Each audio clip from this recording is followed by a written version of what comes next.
So, ang sabi dito, hindi na tayo yung ano niya, I-close. Excuse me lang po.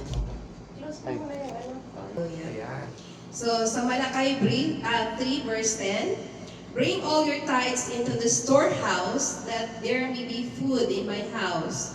And try me now in this, says the Lord of hosts, if I will not open for you the windows of heaven, and pour out for your such blessing, that there will not be room enough to receive it. Mga kapatid, ito po ay palagi nating nadidinig pagdating sa pagbibigay. Ito ay isang reminders po sa atin na dito, ang lahat na palaging isipin natin, ang lahat na mayroon po tayo ay nanggagaling sa Lord. At ito it is an act of worship para sa Lord. Ang pagbibigay natin, pagbabalik natin bilang papasalamat sa mga source of income na binibigay sa atin ng Lord, ay ito yung papasalamat natin kung anong mga blessing ang ating natatanggap na galing sa Kanya. Amen? Amen. Sabi niya dito na He has generously promised to bless us abundantly.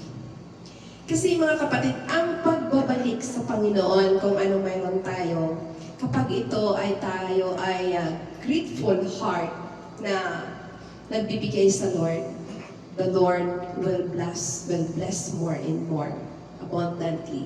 At hindi lang ito sa mga finances natin.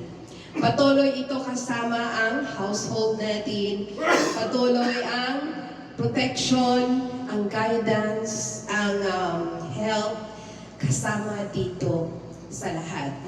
And ang promise ng Lord, sabi niya, i-rebuke niya ang devourer to cause to our products or sa ating mga fruits na umaatake upang maging fruitful ito. So, ang Panginoon patuloy na if we believe, sabi nga niya na if we believe na patuloy tayo be-blessed ng Lord, ibalik natin yung source, ibalik natin kung anong mayroon tayo para sa Lord. And ang promise na, sabi niya, siksik, liglig at umaapaw na pagpapala ang ating matatanggap galing sa Kanya. Yan lang po. At tayo po ay tumayo. Mag-offer po tayo sa Lord. At anuman ang yan po ay galing sa ating puso, pagpapalain yan ng Panginoon. Itaas po natin ang ating mga offering. Ama naming Diyos na makapangyarihan sa lahat, Panginoon, salamat po sa mga pagpapala na patuloy, Lord, na pinapadaloy mo sa puso ng bawat isa. And i-bless mo ito, Panginoon. At i-bless mo ang mga pinagkukunan nito, mga companies, O God.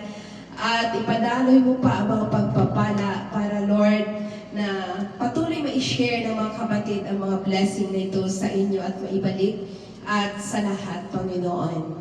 At Lord, patuloy mo rin i-extend, Panginoon, ang mga blessing na ito sa mga tao na wala pang tunay na relasyon sa iyo, O God, at magamit for you, O God. At Lord, we ask also for the wisdom and knowledge, O God, upang mapamahalaan ng maayos na ayon lamang sa iyong kalooban ang mga nalikom na salapi, Panginoon. Lord, salamat po. In Jesus' name we pray. Amen and amen.